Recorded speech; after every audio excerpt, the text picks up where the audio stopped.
Kaibigan lang pala, kaibigan lang pala. Hi guys! My name is Ramen Bautista and this is Tales from the Eman Zone, kung saan kami ay nagbibigay payo sa mga kwento ng pag-ibig na yun pala ay hindi naman uubra. Okay! Simulan na natin! Ang ating liham ay galing kay Francesca. Hi Sir Ramen, I met Iman a few months ago. Isa kasi siyang teacher sa pinagtatrabahuhan kong school, where I am the secretary. I heard na matipuno daw siyang lalaki, mabait at gentleman pa. Pero, hard to get daw. Ang daming estudyanteng nagkakagusto sa kanya, but he turns them all down. Which is why I admired him more. I would always visit him in his office and prepare coffee for him para magkausap kami. I like him and I want him to feel it. My friends were happy for me and jealous at the same time. Crush ng bayan daw naman kasi tong teacher na ito. After a few weeks, I finally had the courage to confess my feelings to him. Sabay yaya for a movie date. Hindi ko siya pinapagastos because I really give my all for the man I love. After that, naging kami. Madalas kami mag-date. And ako lagi ang sumasagot. Kasi nga, mahal na mahal ko siya. Kahit na ganun, we're very, very, very happy. He was kind and I felt na he accepts me for who I am. Kahit na medyo liberated akong tipo ng babae. Hindi nga ako nag-complain kahit ayaw niyang gawing public ang relationship namin.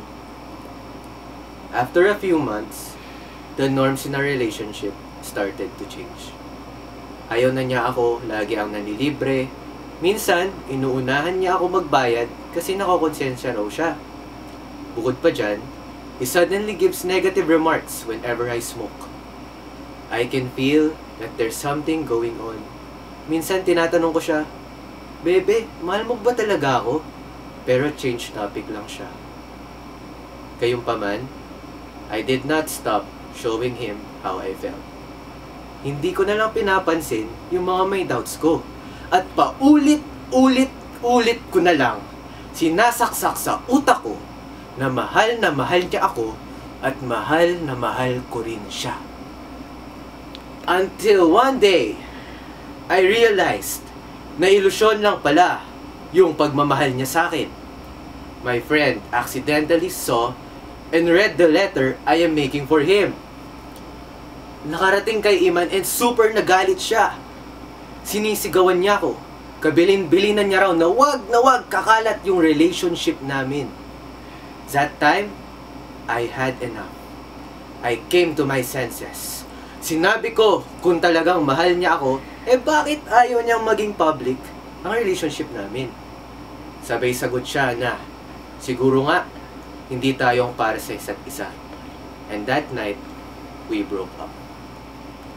Ang akin lang, rerespetuhin ko naman siya kung ayaw niya sa akin eh.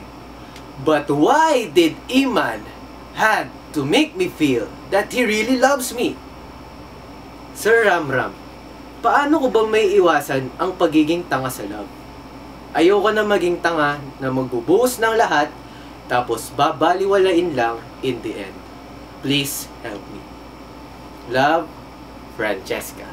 Francesca, alam mo, nakakalungkot ang iyong liham. Ngunit nais ko lang ipaliwanag sa'yo na ang love dapat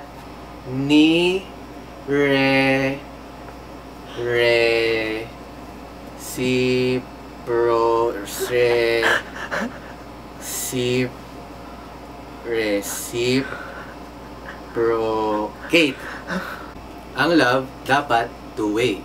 Kung hindi, sobrang masakit ito. Tulad na lang nung palilibre mo sa kanya. Dahil aminin mo man at hindi, ginagawa mo yun kasi baliw na baliw ka na sa kanya to the point na wala ka ng common sense. Dapat, give and take kayo. Hindi yung give ka lang ng give. Kasi, nakakapagod yan. Kung hindi ka man mapagod, babyhin siya. Naku, siya yung mapapagod magpa-baby sa'yo. At isa pa, merong mga nagpapaasa at umaasa. Paano ka naging umaasa? Kasi, baliw na baliw ka agad dyan sa guy mo. Siguro hindi ka sanay sa mga lalaking mabait, sweet, at pogi na namimit mo. Kaya nung may dumating, naku, binigay mo kagad lahat. May mali siya kagad. At pangalawa, kilalanin mo muna yung tao. Bago ka mag-pounce at ibigay ang lahat-lahat mo, siguraduhin mo muna na he feels the same way for you. Pumayag lang ng movie date, bumigay ka naman agad. Ayon sa rules of relationship, huwag ka padalos na halos. Hintayin mong mahinog bago mo pitasin. At yung rules na yan, invento ko lang. Pangatlo, granted na mag-workout nga ang relationship mo, magtira ka pa rin para sa sarili mo. Kasi, hindi porket masaya, forever na. Paano na lang kung biglang iwanan yan, di ba? Baka mamaya, kung sa kanya na umiikot ang mundo mo, sigurado, mawawalan ka rin ng mundo pag nawala siya. As for you, Iman, ang masasabi ko lang, isa kang playboy. Alam mo namang mahal na mahal ka ni Francesca at obvious na obvious naman. Bakit naman ayaw mo pang gawing public? Dahil sa mga playboy na katulad mo, ang mga girls na tulad ni Francesca ay natatakot sa mga lalaking tunay na umiibig. Tulad namin.